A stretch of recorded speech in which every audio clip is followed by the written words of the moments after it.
You might have seen the long-haired, denim-jacketed biker members of the Hells Angels. On the surface, the Hells Angels may seem like a brotherhood of free-spirited bikers, but behind their iconic patches and Harley-Davidson motorcycles lies a dark and dangerous world. Many people want to be part of this gang, but have you ever wondered what happens when someone makes the daring choice to leave this infamous motorcycle gang? Once you're in the Hells Angels, there's no getting out. Leaving the club is seen as an act of betrayal, and it's often punishable by violence or even death. But despite the risks, some people have managed to escape the Hells Angels. However, their exit from the gang came with some severe consequences. Get ready for a thrilling journey as we uncover the harrowing truth about what happens when you try to leave the Hells Angels. For those of you who were living under a rock and don't know what Hells Angels is, it is a famous group of motorcycle riders, but not in a good way. They're known for breaking the law and doing bad stuff like selling drugs and being violent. They wear a scary-looking patch with a skull on their jackets. People have written books and made movies about them, which makes them even more well-known. With chapters in various countries, they've extended their influence far beyond their US origins, attracting individuals with different motives, some seeking the camaraderie of a group, while others are drawn to their more sinister enterprises. It is very difficult to become a part of this gang, and many people even wait for years to join as members. But what about leaving? Is it as challenging as joining? The consequences of breaking away from the Hells Angels are often shrouded in mystery and fear. To shed light on this, we'll explore a few real-life cases that exemplify what happens when you try to leave this notorious gang. George Christie was a Hells Angels member for almost 4 decades. He joined the club in the 1970s and quickly rose through the ranks, eventually becoming the president of the Ventura chapter. But as the years went by, Christie grew increasingly disenchanted with the club's violent and criminal activities. George stated that, "The Hells Angels is not a criminal organization. It is an organization full of criminals." And his last words to his club were, "We have become the people that we rebelled against, and I'm gone." In 2011, after decades of loyalty, Christie made the monumental decision to leave the Hells Angels. This was no small feat, as he was well aware that it wouldn't be easy. His first step was to meet with the club's president and explain his reasons for wanting out. To his surprise, the president was somewhat understanding, but he issued a stern warning. Even though George was no longer wearing the Hells Angels patch, he was informed that he would still be regarded as a member of the club. So far, so good, right? But it could not have been this easy.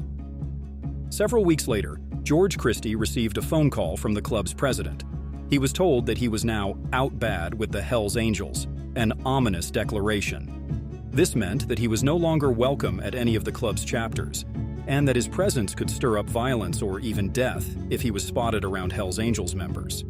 In an interview with Vice, George stated, "When I left, it kind of reminded me of a divorce. At first, everyone wanted to be amiable. They weren't happy about my decision, but they understood it. As things progressed, it became aggressive, and it was hard to take." George Christie had to do something to be safe, so he decided to relocate to a different city, embarking on a new life. However, he refused to just give in to the fear. He chose to cooperate with law enforcement agencies to help dismantle the Hells Angels. George's story is a powerful reminder that leaving the Hells Angels is not only challenging, but also life-threatening. In George's words, "The phone rings, and you pick up, and it's one of your former brothers, and he tells you you're no longer a friend to us. That's my whole life because I didn't have many friends outside the club. It was a hard pill to swallow." We have another harrowing case of a man named Jay Dobbins, a daring undercover agent, who made the life-changing decision to infiltrate the Hells Angels from 2001 to 2003. Before his remarkable journey into the world of covert operations, Dobbins was no stranger to living life on the edge. A former football player and athlete, he had once faced life-threatening situations, such as a critical injury sustained during an operation in 1987. Despite the odds, Dobbins not only survived, but thrived. He became a respected special agent with the Bureau of Alcohol, Tobacco, and Firearms, ATF in short. He boasted a track record of over 500 successful undercover investigations.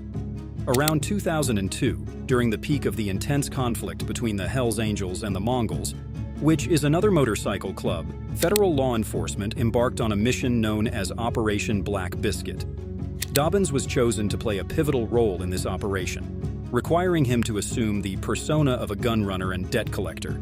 He operated under the alias Jay Davis, and the gang members called him Jaybird. Sounds like a cool name, but what happened to him was not cool at all. I know I said that it could be very difficult to become a member of the gang, but becoming a full-fledged member of the Hells Angels in Mesa, Arizona, didn't pose much of a challenge for Dobbins. Why, you ask? Well, apart from having the right personality and confidence of a typical outlaw biker, Dobbins went a step further by staging a fake murder involving a member of the rival Mongols Motorcycle Club. That helped him to earn his ticket into the Hells Angels. However, the price of this daring double life became painfully apparent in 2004 when Dobbins' true identity was exposed.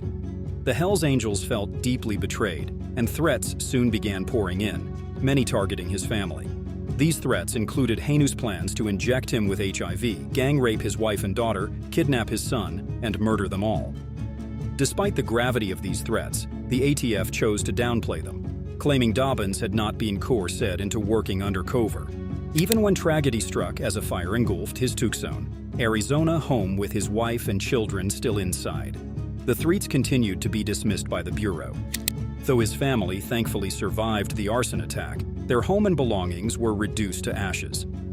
It wasn't until 2014 that Dobbins took legal action against the ATF, eventually emerging victorious in a lawsuit. In a courageous move, he penned a book titled No Angel: My Harrowing Undercover Journey to the Inner Circle of the Hells Angels. This New York Times bestseller delves into the riveting world of the Hells Angels investigations and how it left an indelible mark on his career and personal life. Jay Dobbins' case shows us that the Hells Angels are not just a group of bikers. They are a powerful and dangerous organization that will stop at nothing to protect their interests and reputation. They do not tolerate anyone who tries to leave them or betray them. They will hunt you down and make you pay. The last case we'll look at is Dave "Shaky" Atwell. He was a former Hells Angel who became a police informer. Unlike George Christie, who left the club voluntarily, Dave Atwell became an informant for the police in an operation known as Project Develop.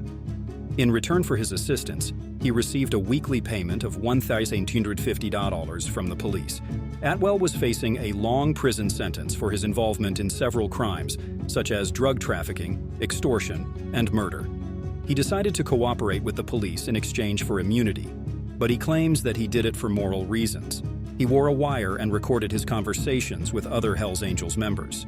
He also testified against them in court and helped convict several high-ranking members of the club. He was able to infiltrate the inner circle of the Hells Angels and expose their secrets and crimes. He also helped dismantle their operations and reduce their power and influence. However, Atwell's cooperation also came with a heavy cost. He was branded as a traitor by the Hells Angels and marked for death. He had to enter the Witness Protection Program and change his name and appearance. He also had to cut ties with his family and friends and leave behind everything he knew. Atwell later wrote a book about his experience called The Hard Way Out: My Life with the Hells Angels and Why I Turned Against Them. In the book, he revealed how he joined the club out of curiosity and adventure, but soon became trapped in a web of violence and crime. He also described how he struggled with his conscience and morality while being a Hells Angels informer.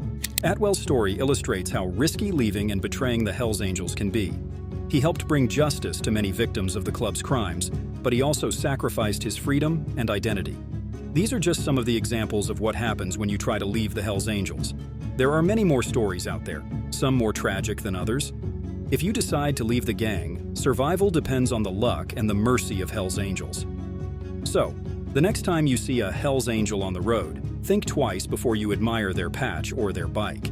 You never know what they have done or what they will do. We hope you liked the video, and if you did, please give it a thumbs up and hit that subscribe button so that you don't miss any future videos from us.